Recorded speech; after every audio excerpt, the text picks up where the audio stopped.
Jo, Lola kod čazme se isprvrtao, izrazbijao, uletio u tuđu kuću u ogradu. Tek kupljeni na auto nedaleko Splita, ili oko Splita, sad znam, probne su bile splitske table. I gledam na 24 sata video, lik koji to sve komentira, ne zna zašto se to dogodilo. Vidi bogat.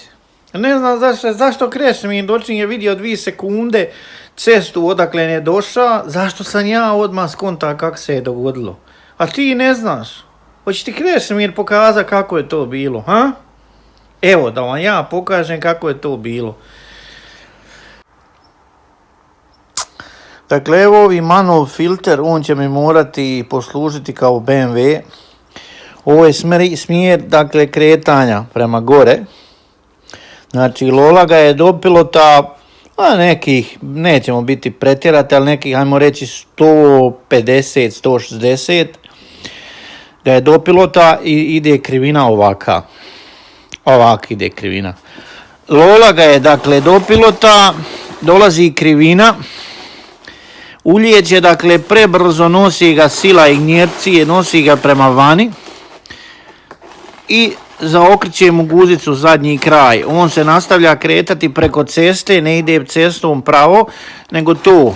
Znači, da je bio neki pilot, moguće da je mogao još tu nešto ispravljati, ali najvjerojatnije ne. Znači, ulazi u krivinu, baca ga, jer da nije sletio bi dolje pa bi se ovako izvrnio, ali uspio ga je ovako da ga nosi bokom. I onda je auto kad je opet ufatilo gripa, išlo je pravo, to jeste pravo prema ogradi. I kad je došao do ograde, pokupio je prednjim krajem ogradu i stupove i onda je odletio na ni betonski komad i nastavio se ovako prevrćati. To je jednostavna stvar. Znači, naišao ovako i onda kad je auto ufatilo gripa, ne može vječno ići u kosu, ufatilo gripa i onda je išao pravo ovako prema ogradi, nije išao u smjeru ceste pravo.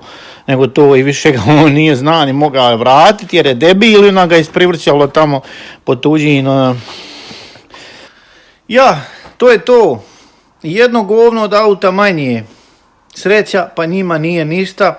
Ma da, takim kretenima se možeš poželiti sve najgore kad su idioti, to je očito tupan, teški idiotina, veliki idiot, ali Lola mislio da zna vozit, namota ga i ajmo, ko sam ti, ja sam ti, nema, ja sam ti kralj, šef ceste. Uvijek se može čuti ta jedna glupa priča nestručnih ljudi koji nemaju pojma od autima. Nema veze što oni nemaju pojma, nego problem je taj što oni beljezgaju, a ne znaju, a nemaju blage veze, a ne žele da im neko to objasni ko je u to stručan.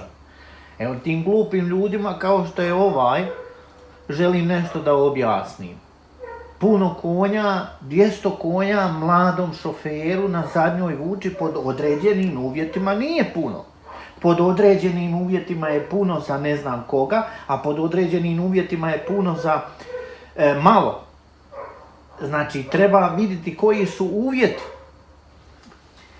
Znači, proizvođač, ako mi sad ovo je Audi, nema veze, objasnit ću vam na primjeru Audija.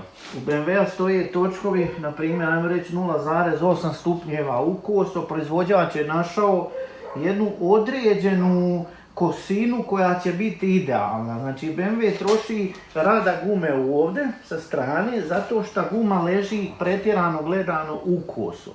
Na pravcu ima jako malo gripa, nema cijelom površinom gume grip, zato kad se nagne po krivinama, jer je BMW više za voziti po krivinama, ko zna, kad se nagne, ona će dobiti cijelom plohom grip kad se nagne u krivini.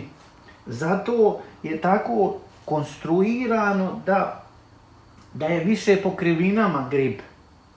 Naprimjer, ko se bavi sa driftom, ko želi da auto bude što upravniji, ali da manje u krivinama bude dobar.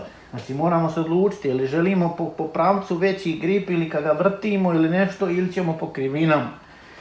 Znači, ako imamo 200 konja, i stavimo točkove upravno, da stoje upravno, da nema više kosine. Šta dobivamo? Dobivamo to da je malo 200 konja. Vama treba jedno 500-550 konja vam treba. Da biste s tim autom, ako ćete još široke gume, 550 vam konja treba da biste vi mogli vrtiti ga, bacati ga i da bi ga mogli kontrolirati. Šta idioti rade? Imaju 200 konja ili 160 ili nebitno, spuste ga, spuštanjem se automatski još više ukosi.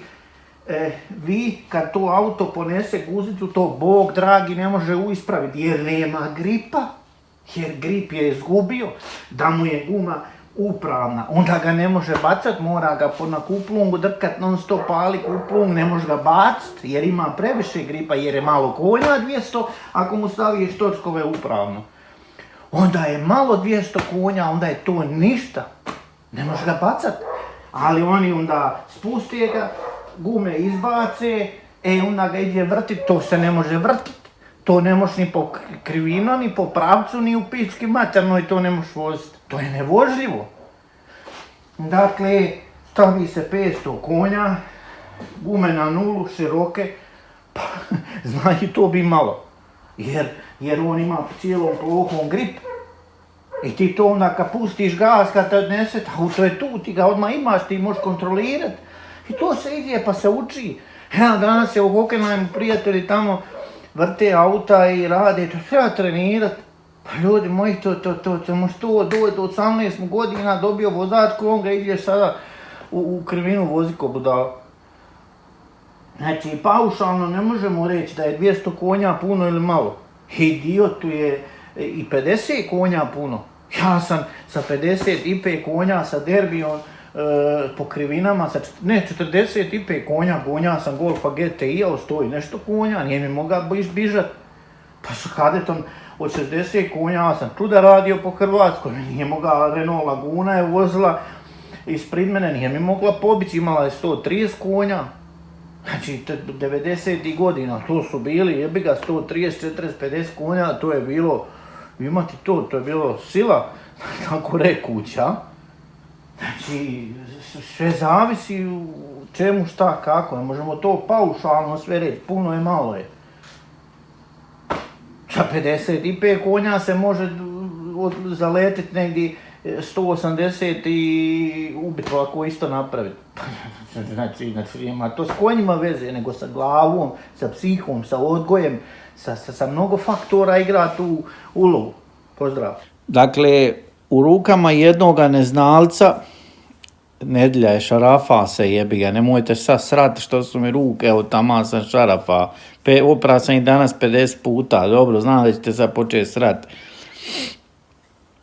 Dakle, 70 konja u rukama neznalca koji će, na primjer, na kosti spustiti auto na kosti, točkove, napravi ga tako da je nestabilan jer nema konja, jer će brže prošlajfat, to je veće oružje nego kad se fino podesi 500 konja i čovjeku pokaže kako se to vozi. Uz to da ima savjest, ali svejedno, ja sam strogo zato da postoje krivine. Dakle, hrvatske ceste trebaju političare angažirati koji će raditi na tome da ne postoji krivina. Da se pravi samo pravac. I jednostavno krivine da ne postoje. Samo tak. I stvar će biti riješena. I onda ležeće policajce svakih 20 metara i to je riješeno.